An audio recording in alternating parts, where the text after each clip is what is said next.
আজ আমি গিয়েছিলাম আর এস ক্যাফে রেস্টুরেন্ট। তো রেস্টুরেন্টটা কতটা সুন্দর ডেকোরেশন কি না বা কোথায় রেস্টুরেন্টটা অবস্থিত সেটাই তোমাকে আজ বলবো ভিডিওর মধ্যে। তো চলো ভিডিওটা প্রথম থেকে স্টার্ট করা যাক।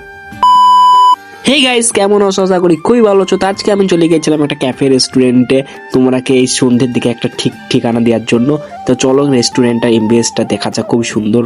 তো ডেকোরেশনটা দেখছো কিন্তু খুবই সুন্দর, এই অন্ধকার রাতের সময় এই যে লাইটিং ভাবে সাজানো খুবই সুন্দর লাগছে। তারপর এখানে একটা হাট আছে, এই হাটে কিন্তু অনেকে ছবি তুলে, তোমরা এখানে ছবি তুলতে পারবে। এটা কিন্তু এখানকার সব থেকে বেস্ট এই জায়গাটা, এটাই সৌন্দর্য।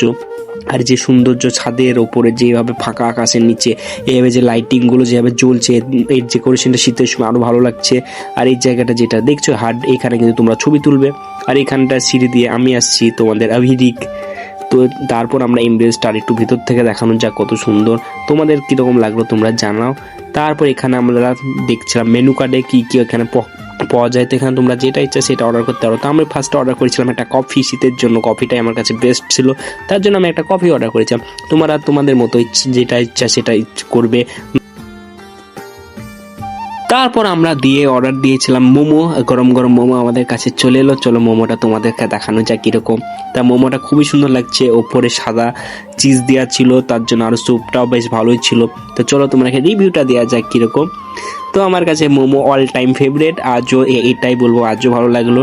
তো চলো আমাদের সাথে দেখা গেলো কিছু ছোট ছোট বাচ্চাদের কাছে, তাদের কাছে রিভিউটা দেওয়া যাক কিরকম লাগলো। মোমো কেমন লাগছে? মোমো খুবই ভালো। ভালো লাগছে? তোমার মোমো কেমন লাগছে? সেই স্বাদ স্বাদটা কিরকম? সেই স্বাদটা। আচ্ছা ঠিক আছে, খাও। আরে দাঁড়াও, তোমাকে তো লোকেশনটাই বলা হয়নি। লোকেশনটা বলে দিই, লোকেশনটা হচ্ছে বেলডাঙ্গা মির্জাপুর আনসারের মধ্যে। এখানে বলছে ঠিকই তোমরা সামনে পেয়ে যাবে, একবারে স্কুলের সামনে তোমরা পেয়ে যাবে। এটা হচ্ছে স্কুলের এই সাইডে, অপোজিট সাইডে তোমরা রেস্টুরেন্টে পেয়ে যাবে। তার দেরি চলে আসো এই সন্ধ্যের সময় তোমার ফ্যামিলি নিয়ে। তো আজকের জন্য এইটুকুই। ব্লগটা ভালো লাগলে লাইক কমেন্ট শেয়ার করে দেবে। টাটা।